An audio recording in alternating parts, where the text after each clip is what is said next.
Good afternoon, I'm Kevin Graham and welcome to the Wednesday ACSOM Bulletin. As usual on a Wednesday, I'm joined by Colin Watt. Colin, how are you getting on? Not too bad, Kev. How's yourself? Doing away, it's getting to that point. I mean, it was a bit windy over the last couple of days with Storm Barra, but you're doing the coast, so you would have been more hit with it with me than me being right next to the Clyde. I've got to be honest, it's not been too bad. I think we managed to escape the worst of it. A couple of slates coming off our roofs, but no, I've seen it a lot worse up in North East. So anybody that's up in North East, thoughts are with you. I hear there's power out up there, so if you're not watching this live, we understand why. Is that no power out for the last storm that we had? Never mind this one. Probably, but the combination of both probably isn't helping much, is it? It brings me on to Storm Barra, So I'm going to ask you a question. It's one I think you know that you are going to know the answer to. Which Celtic player was nicknamed the Wee Barra? Oh, jeez. I know this as well. My mind's just gone completely blank. He played for Morton. It wasn't Andy Ritchie, was it? No, it wasn't. The player named the Wee Barra was Bobby Collins. Bobby Collins, Bobby Collins, who played 220 times and scored 81 goals for the Mighty Hoops between 1949 and 1958. Do you know what? My uncle will be cussing me. My uncle's the reason that I got into Celtic. He was the one that took me to the games and all that, and he's a massive historian, and he'll be cussing my name right now watching this, so I'm sorry. He left Celtic and he joined Everton, then on to Leeds United, Bury. Then he came back up to play for Morton for a wee while, and he was a scout for Leeds United. Actually, when he came back up here, I'm going to bring this comment up. Paddy Lavery, love the top, Kev. This top will be on sale on ACSOM.net. Hopefully today, but definitely by the end of the week. And also my book will be on sale, hopefully today, but definitely by the end of the week. Nice cheap plug here, Kev. Hey, I need to get the plug in. It's coming to Christmas. Go to ACSOM.net and get all your Christmas prezzies absolutely sorted. Brian's not here today. The third wheel of the tricycle's not actually here today because we've got him in the warehouse making the rest of those jumpers up just in time. So if they're not ready, we can blame Brian for why they're not on ACSOM.net. But seemingly it's only a Christmas party, eh? But is it a Christmas party? Are we allowed to have Christmas parties? 8th of December, it's a bit early, isn't it?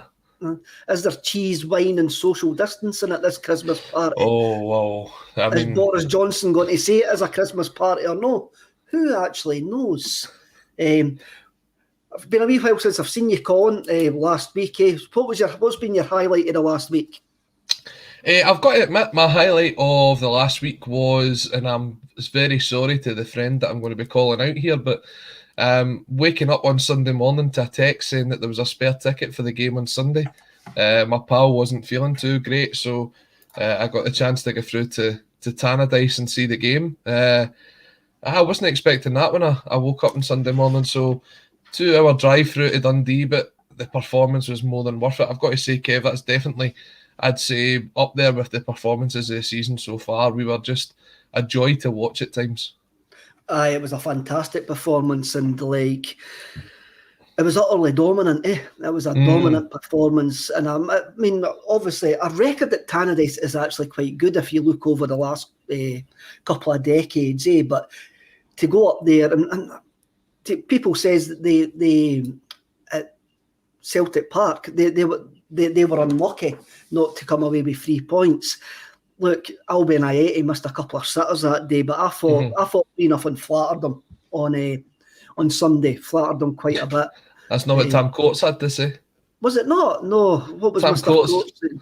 Tam Coates came out after the game saying he thought that the 3-0 scoreline flattered Celtic, which I don't understand what game he was watching, because 11 shots on target. I thought Siegrist was outstanding at times in the Dundee United net, and there was very few opportunities for Dundee United to get a goal. So I don't know, maybe he was watching something on another channel, but it was definitely not the game getting played at Tannadice. I must admit, I'm going to come to this, I was quite surprised when the co-commentator actually says that Dundee United were coming back into the game in the second half.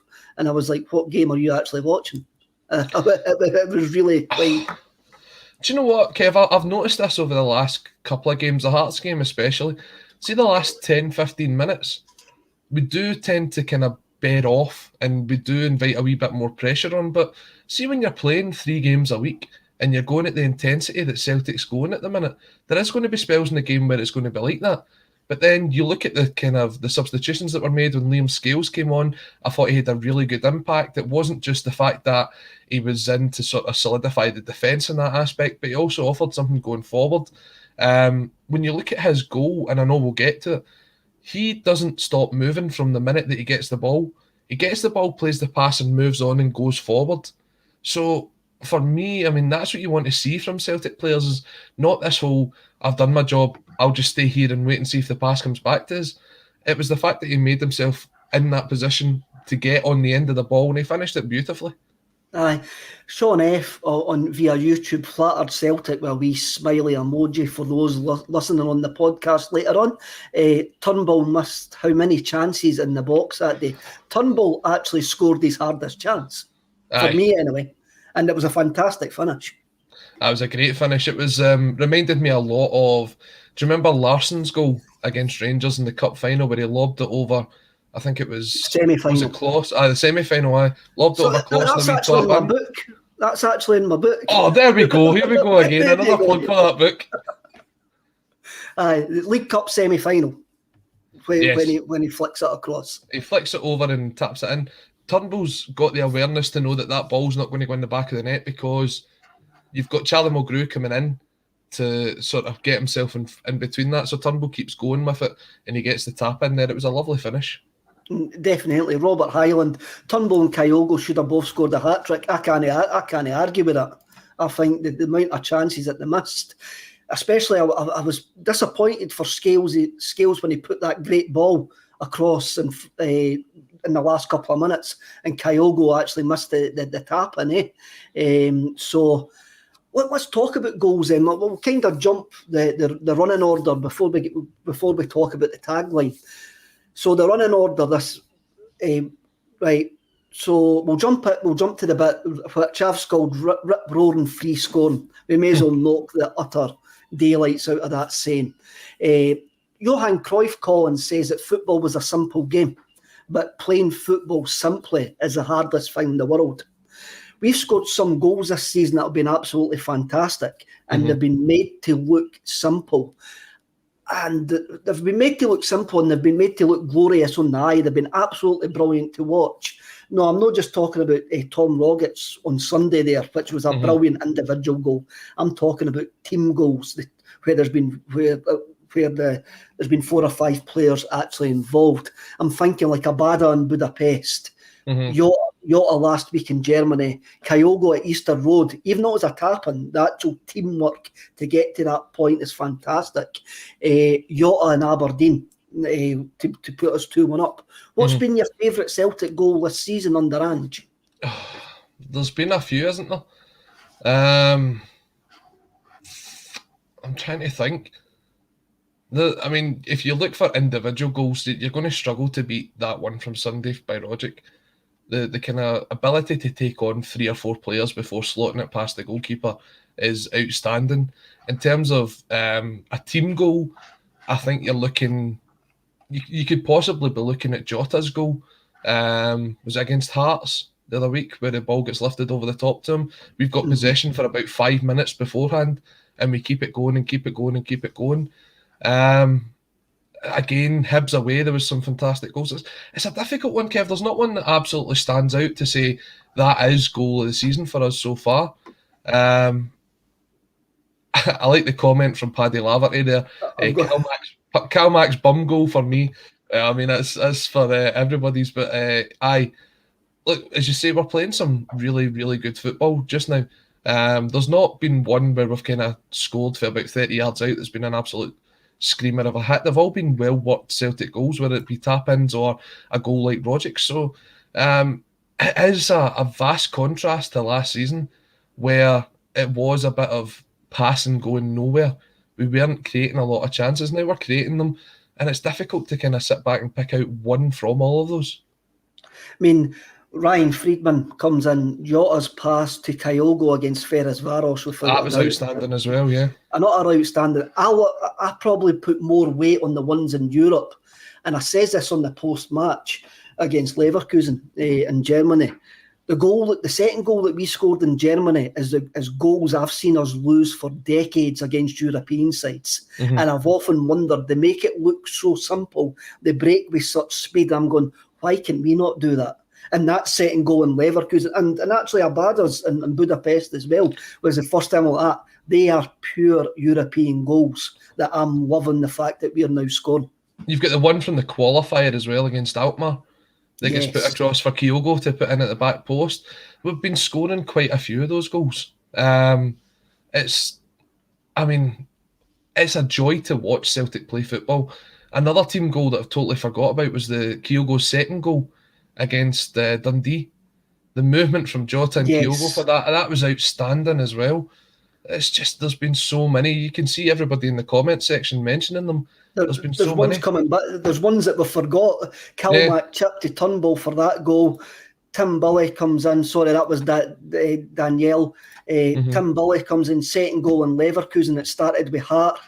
I mentioned last week about getting the ball up the park within 10 seconds. That's Ralph Rangnick. That's what he says. The ball, when you win the ball back, you should get a shot off within 10 seconds. The second goal in Leverkusen absolutely done that. I saw that on Sunday as well. There was the miss from Turnbull. That's only 4 passes.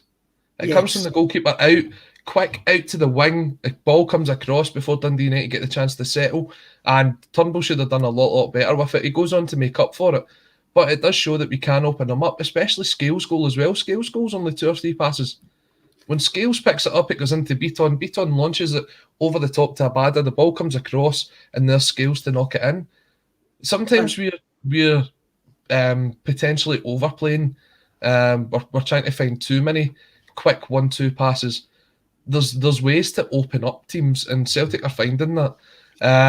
When you look at it, the goal that we've kind of not mentioned either is the pass from Jota to Kyogo against Ferencváros at home. That the way to split open a defence was unbelievable. Before we talk about the comment that I brought up there, last week we called for more vertical passes, and exactly what you're pointing out. There's less passes now. It's actually creating chances against Hearts and Dundee United, and long may that continue. It was something that we called for last week on the bulletin. Yeah, we were kind of criticised by a couple of people in the comment section last week for offering suggestions of how we could get Kyogo Furuhashi in and involved in the play. And then it seemed as though there was a press conference with Ange the next day or the day after, and he said that the attackers have got to find ways to get the ball to Kyogo. Now, I've noticed over the last 2 games that Kyogo's got far more involved. The only thing is he still needs to start taking some of the chances. That header he had at the weekend earlier on in the season, you'd have probably seen him score that. He is getting in the right positions, and I think now that you see Rogic back in the team, the intelligent play is increasing. Sometimes, and I don't mean to be kind of disparaging to the midfielders that we've got, they don't have the ability that Tom Rogic has to find a pass or the close ball control that he's got. When you look at that goal he scored, the quick 1-2 left-right touch to get himself into that position, to have enough time to take an extra touch so that he's got the space to put that into the bottom corner.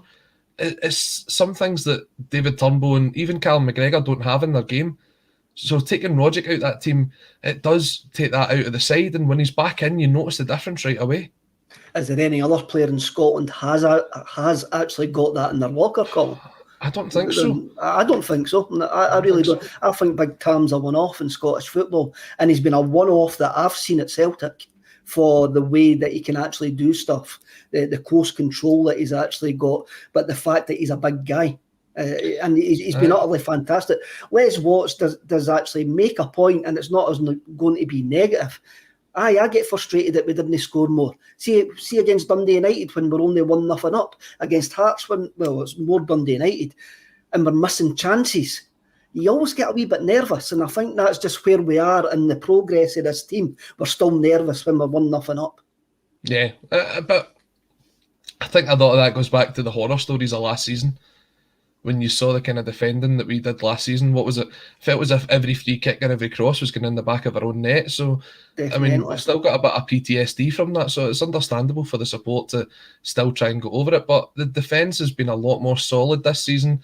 I think we've conceded the least amount of goals in the league, which is a massive improvement. Which never gets spoke about enough. Which never gets mentioned when people with a narrative, oh, we've got a terrible defence. Well, there's a stat that blows that out the water.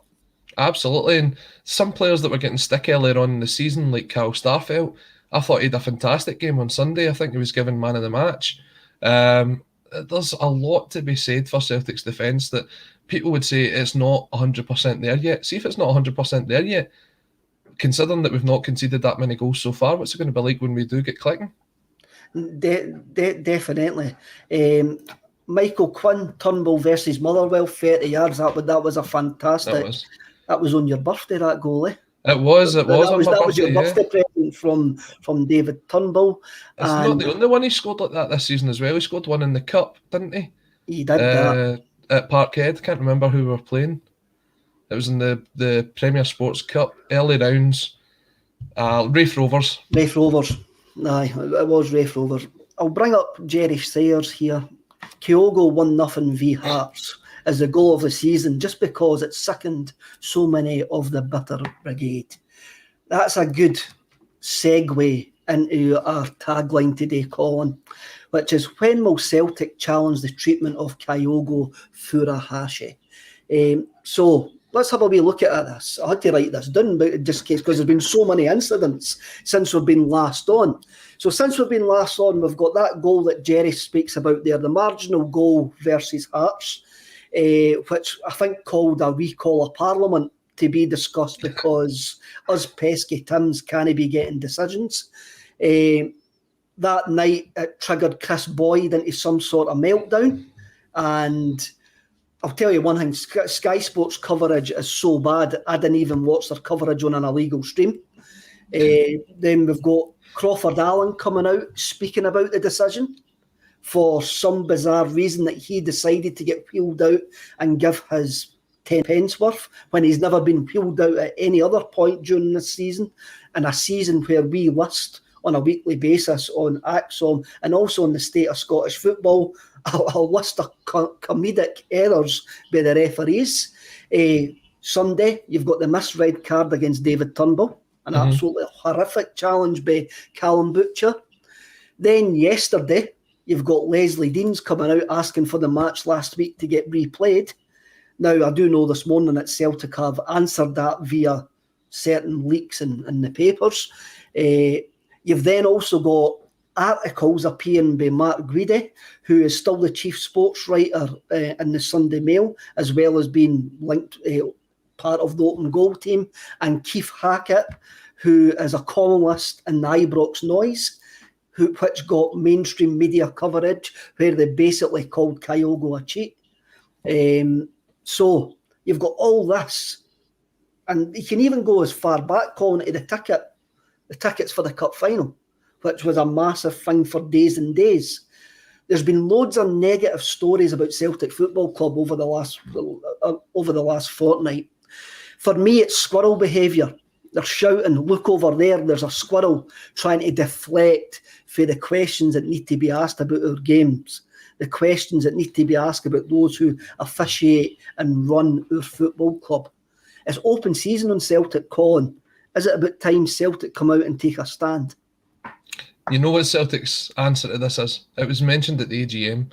They do their work behind the scenes as so to, what would they say, respect the values of the club.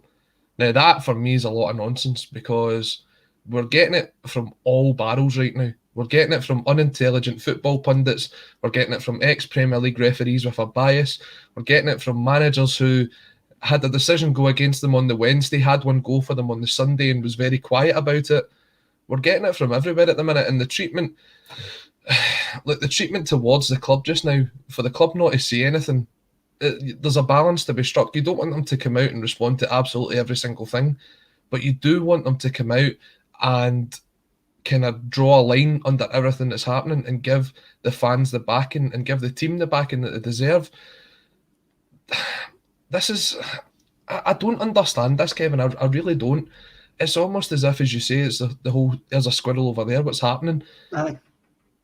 For me, I feel as if it's just anything to try and rock the bandwagon that's happening at Celtic just now. And people might say, oh, well, you're still 4 points behind. To be only 4 points behind, considering the start of the season that we had and the mess that we were last season, I think everybody's well ahead of their expectations of where we should be right now. Celtic are a... Sorry, go, Kev, there's sorry. also a story appeared in some paper that I'm not going to name. It says Celtic are in a worse position this year than they were last year. Let's put Ange Ball underneath the microscope. How much false negativity do you actually need to get drummed up round about us? You can tell there's a big game coming up soon, can't you? You can tell there's a big game in a couple of weeks' time. There's things kind of on put Sunday. out. Aye, absolutely. That's a replay of the game for my birthday. I'm hoping for the same result. No, there's a lot of big games coming up for Celtic, but the biggest one's obviously on January 2nd, and there's a lot of negativity being put out there. The thing with Kyogo, right? Let's get into that, because Kyogo is getting some rough treatment from the Scottish defenders or the Scottish backline, right? And I'm not just saying it's a Scottish person in particular, I just mean defenders in Scottish football. Is he going down at times a bit too easily for my liking? Yes, he is. But is there contact when he is getting pulled down? Most of the time there is. Some of the time you're looking at it going, come on, you've got to be a bit better than that. But I tell you what, see, for these incidents that are happening, where there is contact, where there is something happening to him now, he's getting absolutely nothing because of this narrative that's been drummed up against him. And that is a problem. There can't be a bias shown towards players. Yes, if you look at it, you've got to look at the incident as it happens. You can't just go on, well, he dived 3 weeks ago, so he must be diving now. It can't be looked at that. And that is the problem with Scottish football just now. Referees don't look at it as a game-by-game, instant-by-instant basis.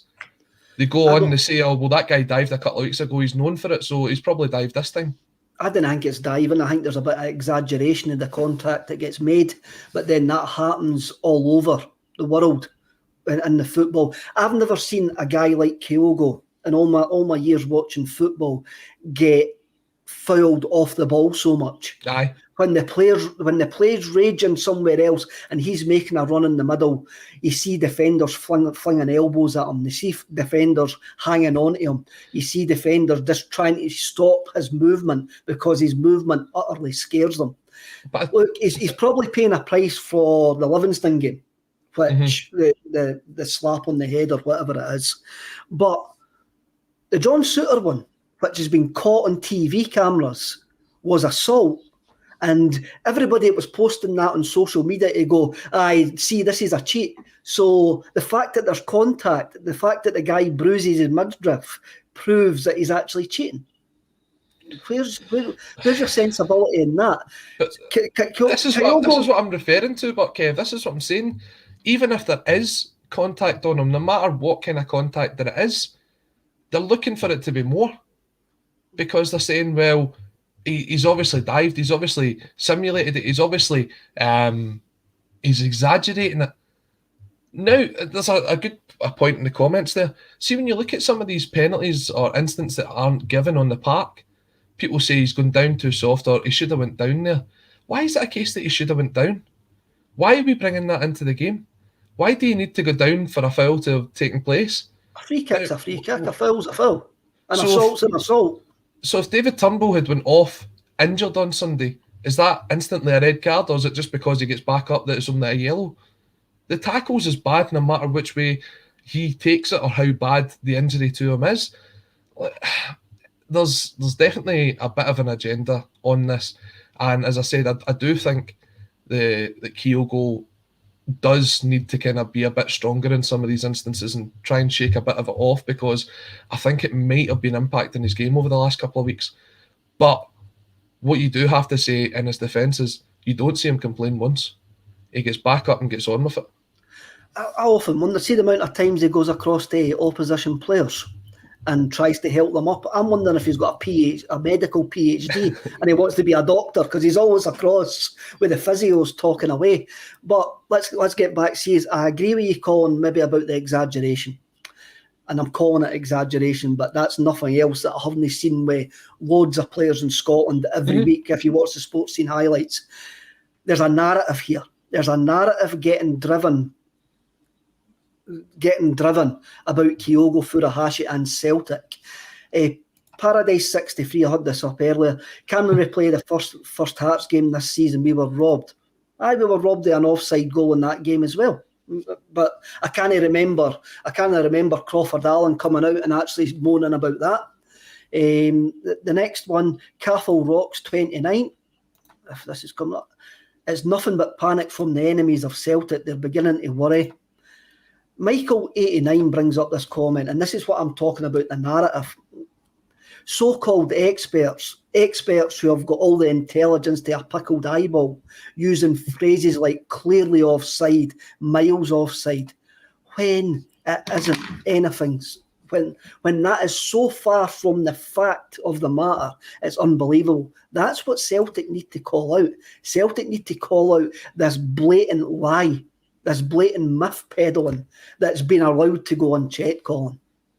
And they weren't slow to do it, 3 years ago, when there was that interview with Alfredo Morelos that was poorly translated by Sky Sports, where he came out and had a go at Celtic, or was alleged to have had a go at Celtic, and it got taken down within, a couple of hours, and then retranslated properly.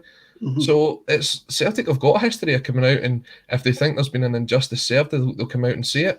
I saw John Paul Taylor's tweet yesterday, and it's interesting that it came out for him and not from the club, about how all these games would need to be rescheduled because of previous injustices that Celtic have had by refereeing decisions. Like, there's jokes to be made about it all, but there is a serious aspect to it, that the standard of refereeing in Scottish football is such that there's some serious injuries going to happen to players this season because things get just let away with. You always get told your first foul's a free one. Doesn't matter how bad it is. You look at some of the decisions in the game against Hearts, some of the tackles that were going in there, and the first yellow card was 60, 70 minutes into the game. It felt as if Bobby Madden had left his cards in the dressing room.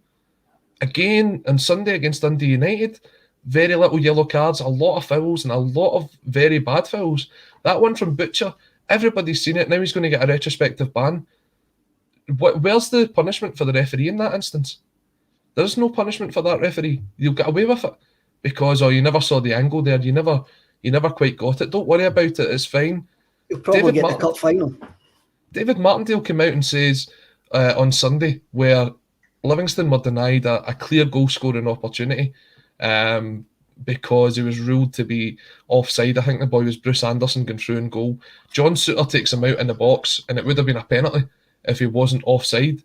Looking back at the clips, it was 2 yards onside.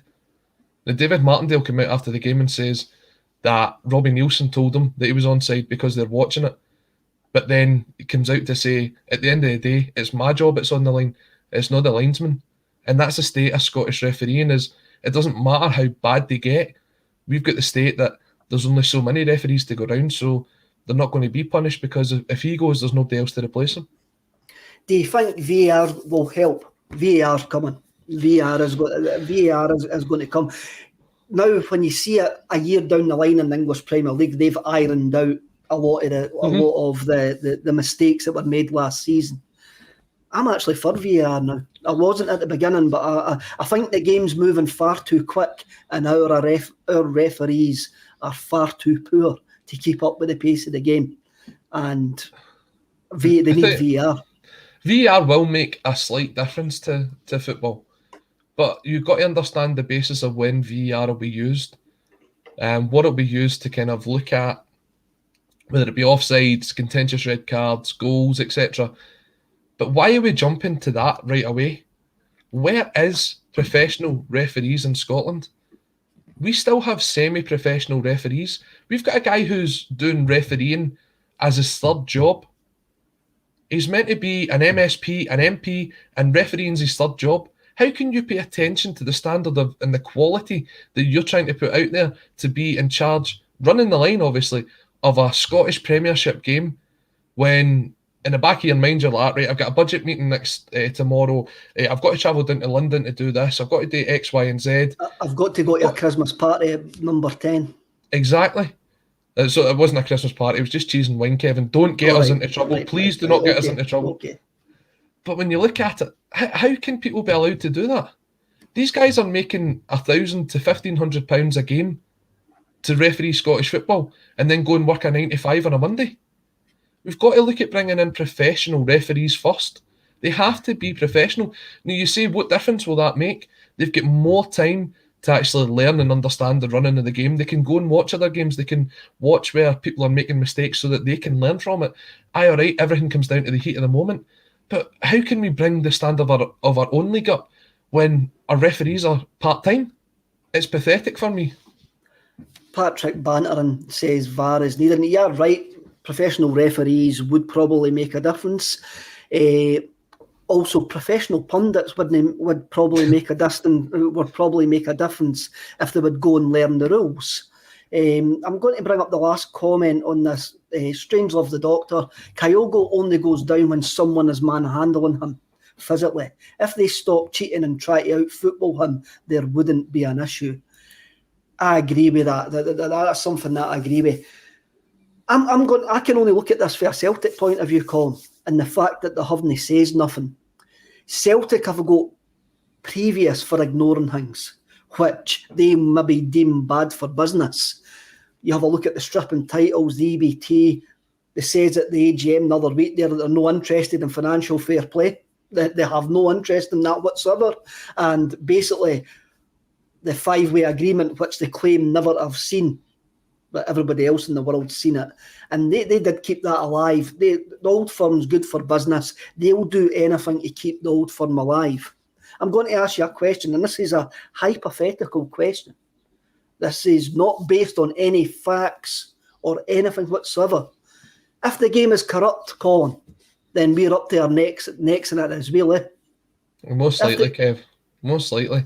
Because your silence actually points in that direction, I would say so, and it's not really an avenue you want to kind of look down at the minute. I think we've all got our views on the agenda that's driven by the board at Celtic Football Club, and you see the movement. All you have to do is take a look at the ongoing potential appointment of Bernard Higgins at Celtic Football Club to ask whether Celtic is in the same mindset as the fans and what is actually going on behind the scenes. The protest that will continue to go on. And there's been some fantastic videos released this week by Fans Against Criminalisation on this. Brilliant videos. Absolutely brilliant videos. And the fact that the board haven't come out and said anything at all on this, every time they're asked about it, it's sort of brushed aside.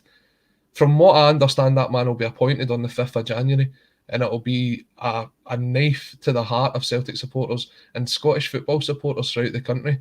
It's unacceptable. And it just shows, it's another example, Kev, of the difference between what we see our football club to be and what our board see our football club to be. It is, Colin, it is. I think the silence says everything. I really do think the silence that says everything. Before we move on regarding that, I would recommend that everybody watches Bad Sport on Netflix, especially episode 3 of Bad Sport on Netflix, which is about former Juve director Luciano Moggi and how he influenced referees during one season. It is a fantastic watch and also a very, very eye-opening watch of what could be actually happening underneath your nose in leagues all over Europe. Let's have a look. Sorry, Colin. I was going to say, Kev, speaking about the influence on referees all over Europe, did you see the Der Klassiker at the weekend? Bayern Munich Leverkusen and Jude Bellingham after the game. Jude Bellingham coming out and saying, of course the referee's corrupt, he's been jailed for 6 months for it before, we knew what we were coming up against. Can you imagine something like that happening in the Scottish football? As you said, it blew Chris Sutton out of the water. That's top tier. That is top tier. He's been fined €85,000 by the club, and the German Football Federation are investigating these comments as well. But then another night there, Colin, you had Craig Levine talking about Mike McCurry. Mm-hmm. So, and it was quickly shut down by Kenny McIntyre, whose allegiances are well known, and Tom English, who likes rugby. So let's move on, right? It looks like we're going to get at least 2 guys for Japan. Mm-hmm. It looks like Ryo Atate and Dazan Maeda have been done, and Yosuke Ideguchi may be coming as well. Ange Postecoglou's been round the block in Scotland now. He knows the standard of Scottish football, and he obviously thinks 2 of them, or maybe 3 of them, can do a shift in Scottish football. I actually think with the way that he's never answered the question about the standard between the J-League and the Scottish game, I actually think he thinks the standard in the J-League's far better in Scotland. I may be swithering on that, but I do think that. What do you think, Colin? Well, when we were on the fan media conference with him, he was asked the question of whether he thought a Scottish player could go over and have as much success in Japan as Kyogo has had coming from Japan to Scotland. And he took his time to answer it. I'd recommend everybody goes and watches it. It was a fantastic media conference, I've got to say. It was difficult how he answered it. He says he believed they could, but there's never been an example to show otherwise. He says the standard of Scottish football is fairly decent, but he is a massive advocate of the J-League. I just don't see the kind of standard of Scottish footballers going over there that would make a difference. There's few and far between that can actually go abroad and do it. Aaron Hickey's probably the best example so far of going over to Bologna and then obviously having his injury and coming back from it. Ryan Gold as well. But there isn't very many Scottish footballers that can go over there and do a job, so it's a difficult one to sort of compare. Looking at the 2 players he's looking to bring in, I am very, very excited for the signing of Dazan Maeda if he does come. The clips that you can see of him, they are outstanding. For me, he just looks like a speed merchant who is going to cause a lot of trouble in Scottish football. Can we get it out there already? He's a diving cheat. Let's get that narrative out there anyway before he signs, because if he starts running riot, that's going to be the narrative, judging by the last couple of weeks anyway. I tell you what, I don't think any of these players, whether it be Hatate, Maeda, or even Kyogo, I don't think it will let them affect their game too much. I know I said earlier on, I think it is affecting Kyogo's game, but that's more on the park where he's getting this treatment. I don't think anything that's said off the park has got any sort of impact on him. In fact, it was there was some really nice pictures posted by Kyogo last night from his first kind of trips in and around Scotland. I think it was about Glasgow Cathedral. It was, yes. And you can see he's loving his time here in Scotland. So, going back to what you said about Postecoglou there, I think Postecoglou was cagey because he reckons a lot of the Scottish players don't have the technical ability to play in Japan. They've maybe got the heart and the work rate, but the players in Japan have got more technical ability. I think that's what he was angling at. See, when you look at the clips of Maeda, right, there's a lot of what Ange wants to play that you can see already being played by his team.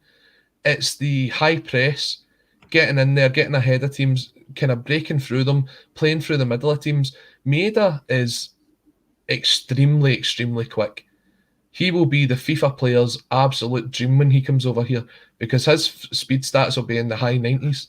He is very, very quick, but he scores a range of different goals. He scored with his head, he scored from the penalty spot, right-footed, left-footed, and he links up with the play very well. I think if you look at the way that Ange is trying to play the front three at the moment, they are meant to be quite fluid so that if there is an injury or someone isn't having a good game, he can switch players around. Maeda to come in there would be a great option. I think you'll see him. I think the front three, if he does come in, will be Jota, Kyogo and Maeda. It will be. Do you think we're putting all our eggs in the J-League basket and we're just gambling on them settling like Kyogo? Or we're hoping that Kyogo's influence is going to help Hatate and Maeda settle? No, I think what you've got here is the J League, obviously, it being the other side of the world and the kind of the window opening because the league's shut. That'll be the business we need to get done early doors.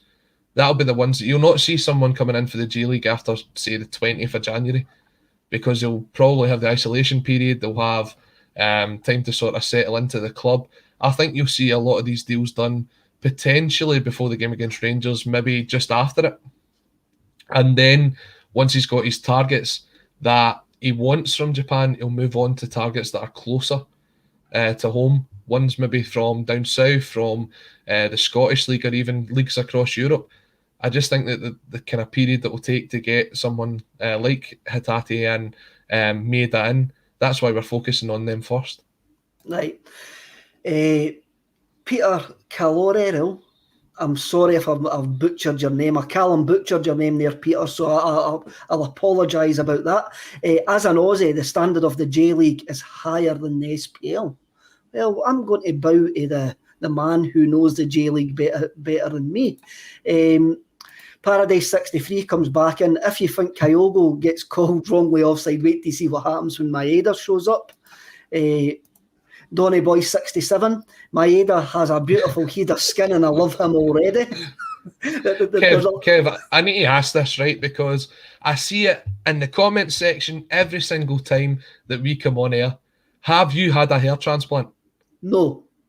Right, we've knocked that one out of the park, guys. He's just growing his hair out, right? No more questions on whether he's had a hair transplant. What actually happened was when we first started the bulletin, I can't believe I'm going to explain my haircut live on air to over 700 people. You're not the first ACSOM contributor to have to do that, don't worry.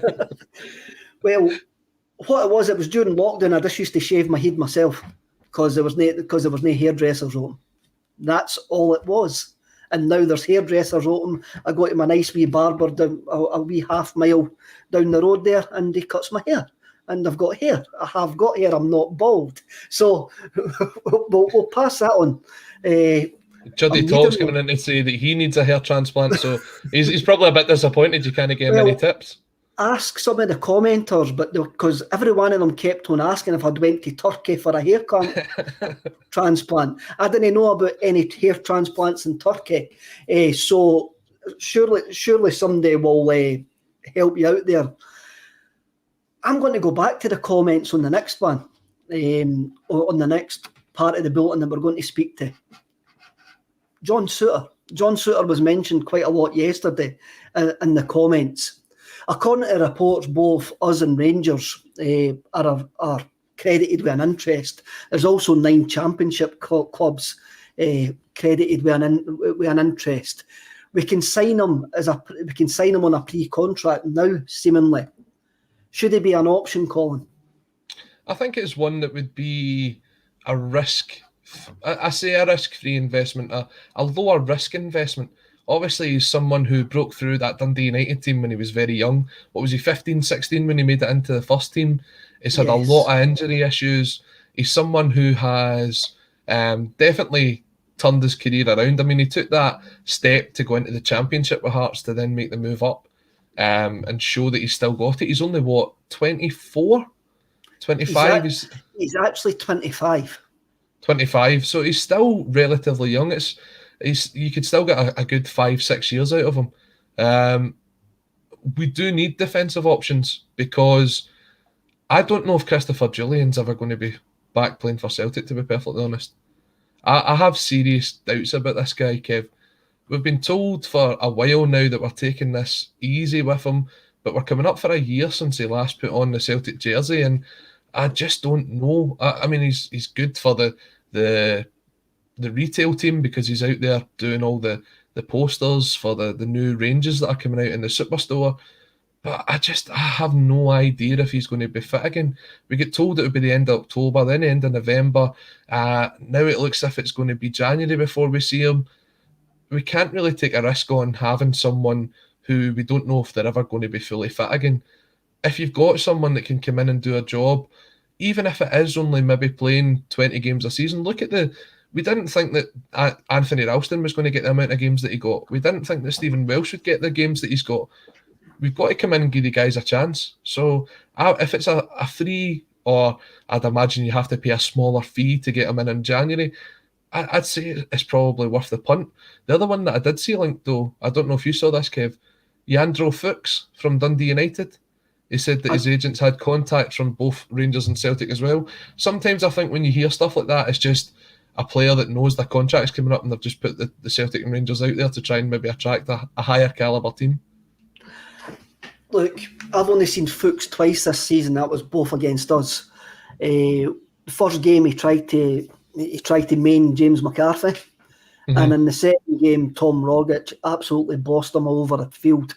I know Alan Morrison really, really likes him, so Alan's going to need to convince me of why we should sign the guy Fuchs from Dundee United. He hasn't impressed me whatsoever.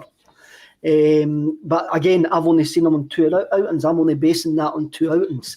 I'm going to bring up a comment by Brown Warrior here, which is going to lead us nicely onto the next section, which is called Case for the Defence. So Brown Warrior actually asks, 10 million for Cameron Carter-Vickers or John Souttar. I wonder what Desmond will do. Colin, what is your fee for Cameron Carter-Vickers? If Spurs walked up 1st of January and went, how much are you willing to pay for Cameron Carter-Vickers? What answer would you give them? I'll put it this way, it's not £10 million. I feel as if that figure's just been plucked out of the air. There was numerous reports at the time that it was a fee between £2.5 and £3 million. And there was a comment from Danielle in the chat earlier, which I will try and find it, who said there was a Spurs insider who spoke to a Spurs podcast basically saying that it was £2.5 to £3 million. It wasn't anywhere near that.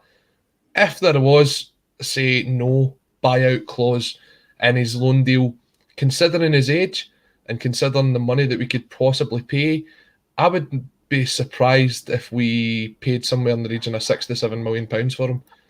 I mean, I don't think we'll have to pay that much, but if that was the kind of going rate, I wouldn't be surprised, and I think he's absolutely worth that. I think Tottenham are at it. I think Daniel Levy was just trying to ramp up the price, try to turn the player's head. The player's quite happy here. I mean, you have a look at Spurs, they've got more dead wood than Adobe's fire pit. And I think 4 or 5 million is absolutely tops that we'll pay for Cameron Carter-Vickers. Is he one of your first choices? Is he one of your first choices at centre half?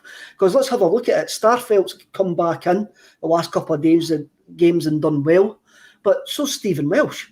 Stephen Welsh has not put a foot wrong, and for me, he's extinguished some of the doubts that he can contribute. If Postecoglou is going to go with Cameron Carter-Vickers and Starfelt, can Stephen Welsh feel hard done by? And also, who's better, John Souttar or Stephen Welsh?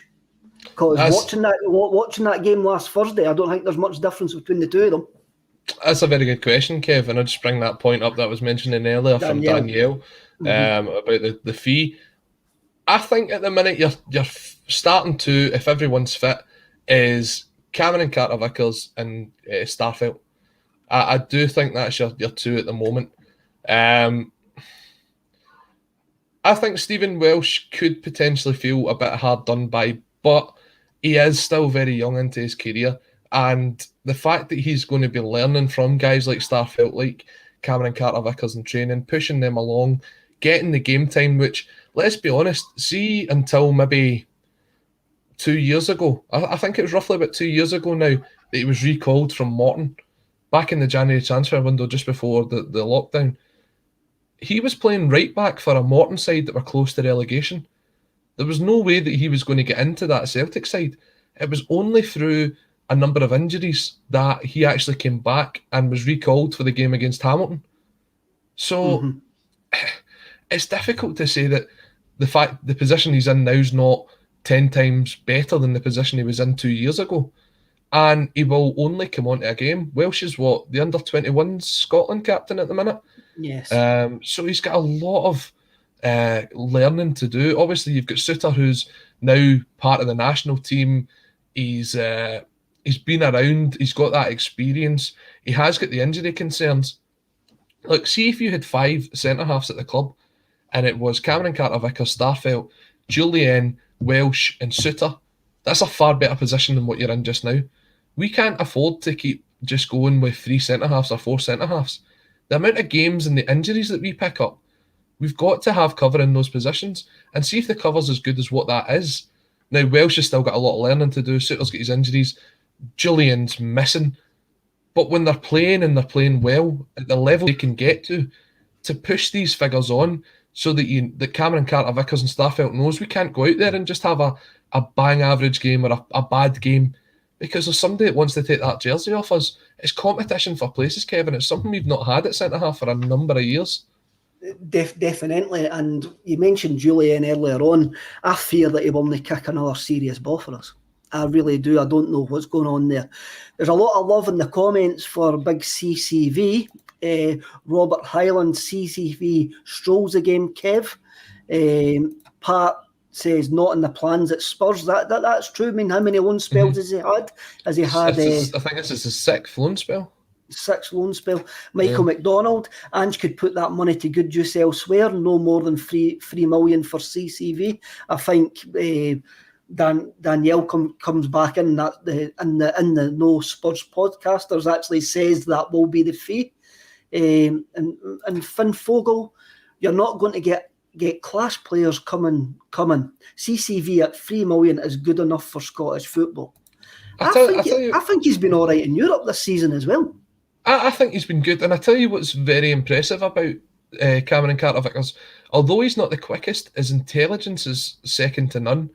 See the positions that he gets himself into.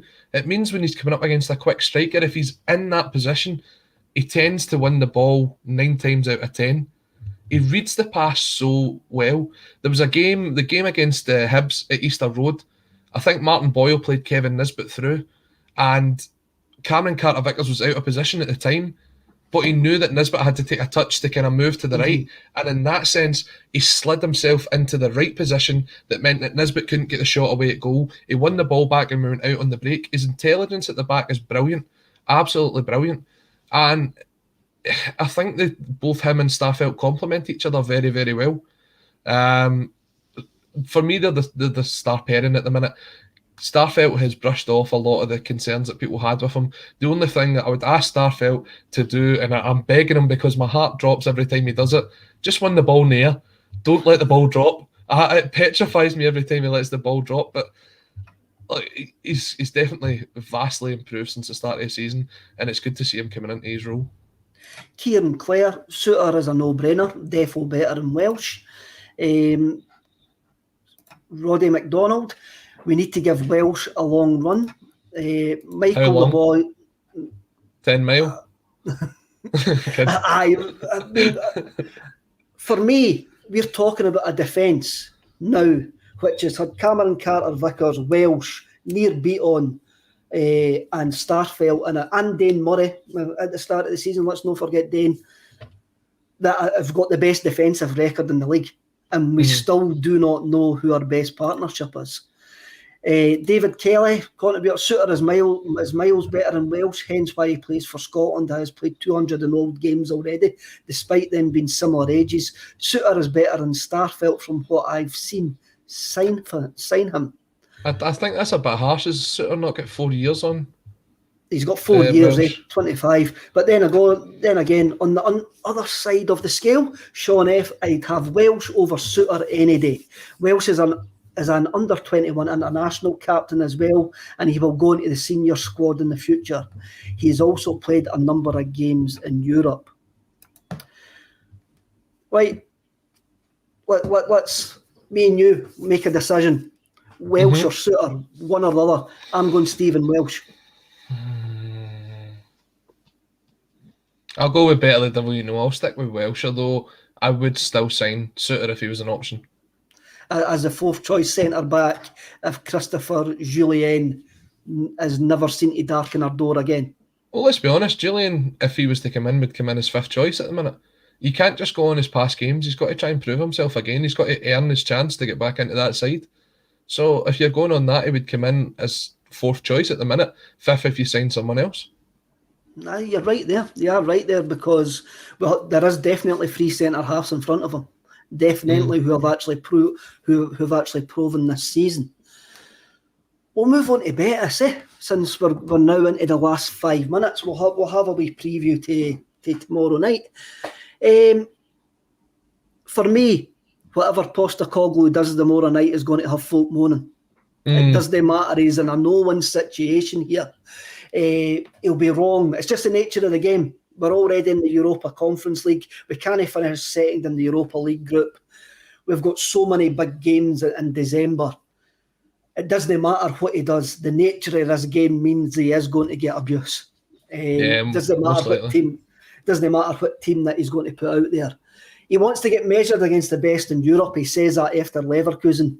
What I loved after Leverkusen, Colin, was there wasn't the usual we can't compete against these teams from the big leagues. It was how can we compete against the big teams from the big leagues, and he wants to play at their level, and he wants to get measured against the best. I think if he goes in with that mindset, we're going to see a strong team tomorrow night, but with all 5 subs being used at certain times during the game for 60 minutes onwards. I think regardless, we're going to see a strong team tomorrow night, and the reason we're going to see a strong team is not for the want of trying. I think it's just because of circumstances that we find ourselves in at the minute. I don't think Betis will have a strong team, to be perfectly honest. Betis are in a really good position in the Liga. They've already qualified. The game is a bit of a dead rubber, as much as you hate to see a Celtic game being a dead rubber. There isn't a lot to play for. I think what you will see, though, is some players that you thought might get a rest, they're playing out of necessity because there isn't other players there.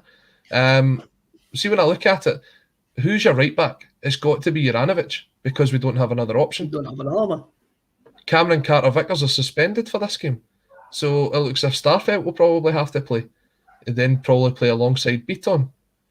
At left back, I would give Greg Taylor a game, because I think he's coming back into it. He had a good game on Sunday, and it's important to get the minutes in his legs, although there is an argument to say that Scales could come in and play that game as well because of his performance when he came off the bench. I think the biggest impact in this game will be our midfield and our forward line. I think the defence you've got to sort of pick because of the players that we've got. But up front, we might see some changes. The one I would really like to see, and I don't know whether it will happen or not, I'd like to see Owen Moffat in this game somewhere on Thursday night. He is part of the squad to play because he's under the B squad registration rules for UEFA. I think that, considering the injuries we've got, I don't want to kind of risk guys like Forrest, Abada and Johnson. I'd like to see... in fact, I'd probably give Johnson in the game, but I'd like to see Owen Moffat try and get a wee run out. Roddy McDonald, the team could include Bain, Montgomery, Welsh, McCarthy, Sorrell, Ayeti and Abada. I think it's too early for Welsh, is it not? I think it is. I'm looking at... I think there's a lack of options for us to go completely fringe. Mm-hmm. I do think there's a lack of options for exactly what you say there. I think Joe Hart will be in goals. Yeah, I can't see Bain coming in. I don't know. I think he might give Bain the gloves. I think he might. I've seen a bit of faith being placed in Scott Bain. The fact that he's got this contract, he is the one that's stuck around the squad. Barkas has been disappearing, but he has been the one that's been working with I was about to say Kevin Hart, Joe Hart. Totally different person. I do think Scott Bain could potentially be the one that would come in. I wouldn't think we'd need to rest Joe Hart, but I can't see it doing any kind of disarm. And I think Bain will come in trying to impress everybody. Okay, so we'll go for Bain and goals. I mean, you've made a very convincing case while Scott Bain may actually start. You've also made a convincing case for Juranovic at right back because we've basically got nobody else. Mm-hmm. In the middle, Starfelt's got to play because it's too early for Stephen Welsh and Cameron Carter-Vickers is suspended. So we are looking at Beaton at centre half. Left back, there's probably a decision, but I think that decision will come down to whether Greg Taylor's had a reaction to the 60 minutes that he's had at the weekend and he's got maybe another 60 minutes in his legs, or Liam Scales. If Greg Taylor needs another 60 minutes, for me, he's getting those 60 minutes, and Scales is coming on for the last half hour. The likelihood is he's going to be a first choice left back through to at least the January transfer window. So if he does need to get the minutes in his legs, I definitely think he would be the one who would come in.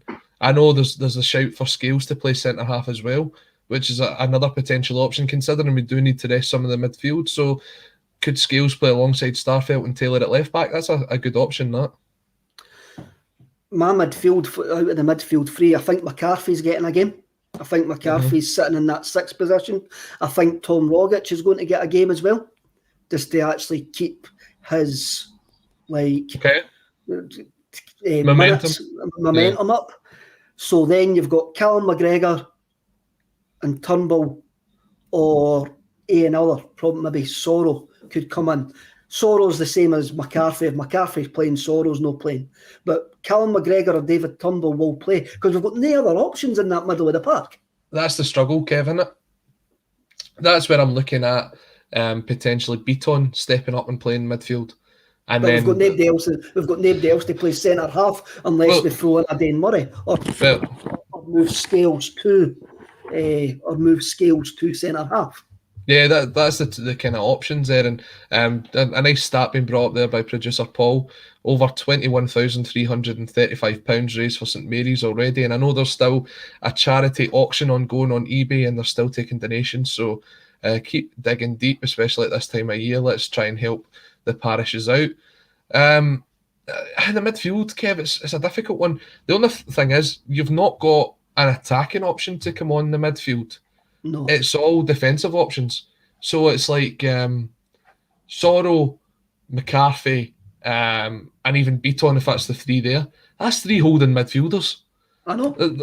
It's very difficult. So I can see, I would definitely be trying to rest Callum McGregor, absolutely. The one player out of the three that absolutely, for me, I feel needs the rest is David Turnbull. Definitely. I feel as if he is kind of burning himself out a wee bit. But there's nobody to come in there. What I would like to see, though, is some options maybe on the bench of younger people. And one player that stood out for Celtic this season in the B team has been Rudy Vata's son, Rocco, who has got, I think, 8 goals and so many assists for the B team this season. Again, only 15. It's a lot of pressure to put on someone. But even having him on the bench to maybe play 15, 20 minutes at the end of the game, it's a great experience for that the young lad, and maybe it'll encourage him to continue his career at Celtic. I look at guys like Liam Morrison, like Barry Hepburn, who all left, that went to Bayern Munich, guys that went down south. There was times where we could have probably given these guys 15, 20 minutes just to encourage them to stay at the club, and they're not there. So we've got to use these opportunities when we get them. I think Turnbull needs a rest. I really do think Turnbull needs a rest, and it'll be interesting to see what Postecoglou does in that area. As you say, we might see changes further on as the game goes on, to bringing in these young boys. But I can't see the young boys actually starting up front. I think Ayeti is going to start. Mm-hmm. Mikey Johnson's going to start as well, and I think Abada will start as well. Another one option for the midfield is Adam Montgomery. Montgomery could play in the middle of the park, or he could play up front as well. He could play in one of the front threes as well. You're probably playing in the front three there. That is his natural position. That is where he's came from. Left back is a position that he's developed into, but he is a natural left-footed forward, so he could play in that side. You could maybe see Johnson on the right with Ayeti through the middle. I would like to see Moffat involved tomorrow, because he's absolutely flying in the Lowland League at the minute with the B team. I think he's got over a dozen goals, and he offers something a wee bit different, whether it be coming off the bench or whether it be starting. Again, I just think it's an encouragement to these young lads to say, look, if you stick around at Celtic, you're going to get more of these nights. You're going to get more opportunities. We are acknowledging the fact that you are working, and you're working week in, week out, and this is your reward, is that you come here. Because you look at it, guys, I mean, we totally forgot about guys like Urhoghide, Liam Shaw, who's another potential option in the midfield. They didn't even come into my thinking anymore, Colin. So they don't. There is a potential that you could maybe have these guys in there too. CFC 67, better see Kyogo. That's the only reason my son's going to the game. Ange has got loads of options to make, well, loads of choices to make, and I don't think whatever he does, I don't think everybody's going to be happy. But I just want to clear this one up, Kev. Someone asking are these guys actually in our Europa squad? You will actually be surprised to see the people that are in our Europa squad. We register everybody under the age of 20 or 21, I think, because you can do it, and there's no limits on who you can register. If you go down and see some of the players that have got squad numbers, they're 15, 16-year-olds, so there's a lot of players Celtic can play tomorrow night. Well, I'm back for the game tomorrow night. I'm going to be hosting the game to let Paul go. So I'll discuss the team when it actually comes out. Lads, keep on donating. As Paul says, we've raised over £21,000. The auction is now live. The link is below this video. Colin, thanks very much for joining me on a Wednesday, unlike Brian, who's away on his Christmas night out. No, it was just cheese and wine, and he's following all the regulations, Kevin. Okay. No COVID rules were broken. That's good. That's hopefully that is the case, and we're not seeing dodgy videos of him in the next couple of weeks. Thanks to everybody for your comments, and thanks to everybody who's joined in, who's tuned in, who's listened, either live or on catch up. You make it all worthwhile. Hail, hail, keep it Celtic. Thanks very much.